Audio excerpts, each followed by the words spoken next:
HDFC का balanced advantage fund जिसने पिछले 5 सालों में 24% का कैगर डिलीवर किया है। अब ये फंड सिर्फ ऐसा नहीं है कि इक्विटी में ही एलोकेशन रखता है, इस फंड का इक्विटी में भी एलोकेशन है और डेट में भी एलोकेशन है। मतलब इक्विटी की वजह से आपको ग्रोथ मिलेगी और डेट की वजह से आपको स्टेबिलिटी मिलेगी।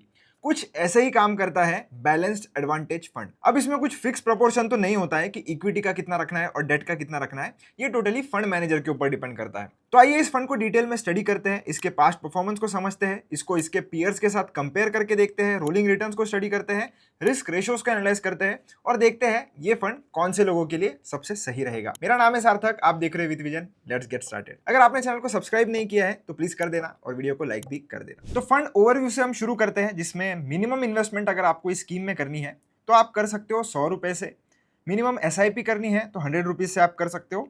एग्जिट लोड की बात करें तो 1 साल के अंदर अंदर जितनी भी आपने इन्वेस्टमेंट की है, अगर 15% से ज्यादा आप पैसे निकालते हो तो जो भी अमाउंट 15% से ज्यादा होगी उस पर आपको एग्जिट लोड 1% का यानी एज अ पेनल्टी देनी पड़ेगी।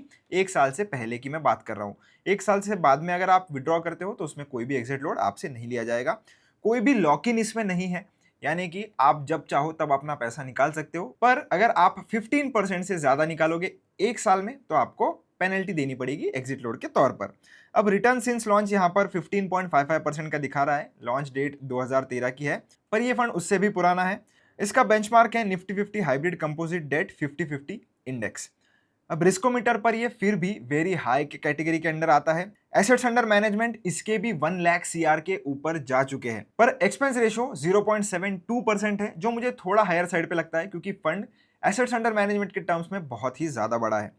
टर्नओवर की अगर हम बात करें तो 22% का टर्नओवर है, जिसको मैं कम कैटेगरी के अंदर ही बोलूंगा क्योंकि 20% के आसपास का अगर कोई टर्नओवर रेशो हो तो बहुत ही कम है। नेक्स्ट इसके हम पास्ट परफॉर्मेंस को स्टडी करते हैं। तो सबसे पहले 6 महीनों में इसने लगभग 9% का रिटर्न दिया था और इसके इंडेक्स ने मतलब बेंचमार्क इंडेक्स ने 11% का रिटर्न दिया था। तो इसने अंडर परफॉर्म किया था 6 महीने में, पर 1 साल में अगर आप देखोगे तो इसने आउट परफॉर्म किया था। 3 साल का टाइम फ्रेम देखोगे तो बेंचमार्क ने दिया था लगभग 12.5% के आसपास का रिटर्न, वही इसने दिया था 19% के आसपास का रिटर्न। पिछले 5 सालों में ये 24% के कैगर से ग्रो हो रहा है, वही इसका बेंचमार्क सिर्फ और सिर्फ 15% के कैगर से ग्रो हो रहा है। अब इसमें ये बात भी है कि ये फंड थोड़ा इक्विटी में ज्यादा एलोकेशन रखता है कभी कभी, पर ये अब टोटली फंड मैनेजर के ऊपर रहता है। तो आपको ये देखना पड़ेगा कि जो आपका फंड मैनेजर है वो ग्रोथ की ओर ज्यादा फोकस कर रहा है या स्टेबिलिटी की ओर, तो उसी हिसाब से उसका एलोकेशन बदलेगा अपने फंड में और फंड उस हिसाब से थोड़ा आउट परफॉर्म करने के चांसेस भी बढ़ जाते हैं अगर वो इक्विटी में थोड़ा ज्यादा एलोकेट करते हैं। तो 5 सालों में 24% का कैगर डिलीवर करना बहुत अच्छी बात है, क्योंकि इसमें डेट कंपोनेंट भी कहीं ना कहीं 30-40% रहा ही होगा मिनिमम। अभी कितना है वो हम वीडियो में आगे देखने ही वाले हैं। 7 साल और 10 साल का भी टाइम फ्रेम अगर आप देखोगे तो इसने बहुत ही बड़ी मार्जिन से अपने बेंचमार्क को बीट किया है। तो जितना इसका एक्सपेंस रेशो है उतना इन्होंने जस्टिफाई जरूर किया है। अगर आप इसका रैंक विद इन कैटेगरी देखोगे तो 3 साल, 5 साल और 7 साल तीनों कैटेगरी में ये नंबर 1 पर चल रहा है। तो ये फंड डेफिनेटली अपने कैटेगरी का किंग है। नेक्स्ट अगर हम इसका प्राइस का NAV के प्राइस का कंपैरिजन करें तो HDFC और जो इसके 2 कंपटीटर्स है SBI और ICICI, ये इस कैटेगरी के तीनों सबसे बड़े फंड्स हैं। और अगर आप परफॉर्मेंस के टर्म्स में देखोगे तो HDFC उन दोनों को बहुत ही वन साइडेडली डिफीट कर रहा है परफॉर्मेंस में, क्योंकि SBI और ICICI प्रू ये दोनों बहुत ही सिमिलरली चल रहे हैं एक साथ। पर अगर आप HDFC को देखोगे तो उसने बहुत ज़्यादा आउट परफॉर्म किया है।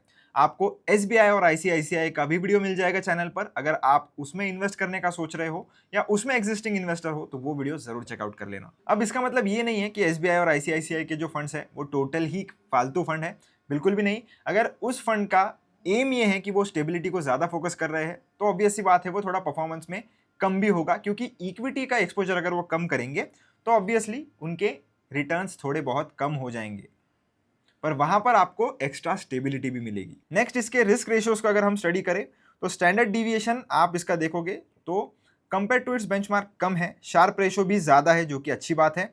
तो वोलेटाइल भी ये कम है और बेटर रिस्क एडजस्टेड रिटर्न से आपको दे रहा है। बीटा अगर आप इसका देखोगे तो वो थोड़ा कैटेगरी से ज्यादा है और अल्फा अगर आप देखोगे तो वो भी कैटेगरी से ज्यादा है। तो ये फंड कम वोलेटाइल भी है और बेटर रिस्क एडजस्टेड रिटर्न्स भी दे रहा है। तो डेफिनेटली ये फंड बहुत ही अच्छा परफॉर्म कर रहा है। इसके फंड मैनेजर्स भी अगर आप जाकर देखोगे तो बहुत ही एक्सपीरियंस टीम है जो इसको मैनेज कर रही है।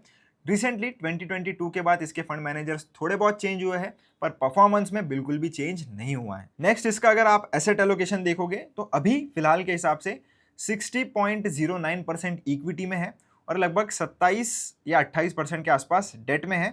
बचा हुआ 10%, 11% ये लोग कैश होल्ड कर रहे हैं और 1 से 1.5% रियल एस्टेट में है।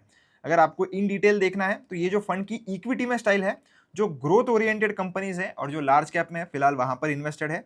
और डेट फंड स्टाइल अगर आप देखोगे तो हाई क्रेडिट क्वालिटी और हाई इंटरेस्ट रेट सेंसिटिविटी, इस हिसाब से इन्होंने अपने पोर्टफोलियो को स्ट्रक्चर करके रखा है। टॉप 10 होल्डिंग्स का कॉन्सेंट्रेशन देखोगे तो 30% के आसपास है, तो इतना ज्यादा भी कॉन्सेंट्रेटेड पोर्टफोलियो इनका नहीं है।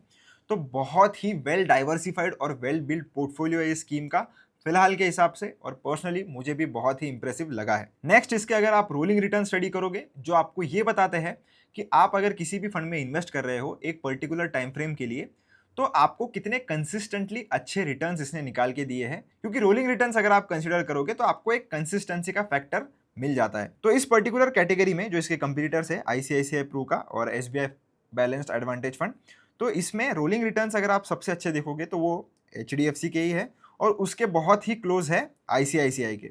2021 से मैंने कंसिडर किया है और 3 साल का ये रोलिंग रिटर्न है।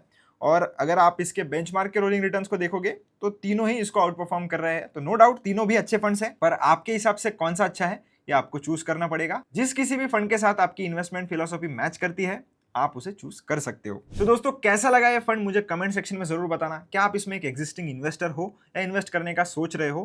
पर करने से पहले अपने फाइनेंशियल एडवाइजर को जरूर कंसल्ट कर लेना। वीडियो अच्छा लगा हो तो चैनल को सब्सक्राइब कर देना, वीडियो को लाइक कर देना। अगर कोई क्वेश्चन है तो कमेंट सेक्शन में पूछ लेना। मिलता हूं आपसे नेक्स्ट वीडियो में। Till then keep learning keep earning.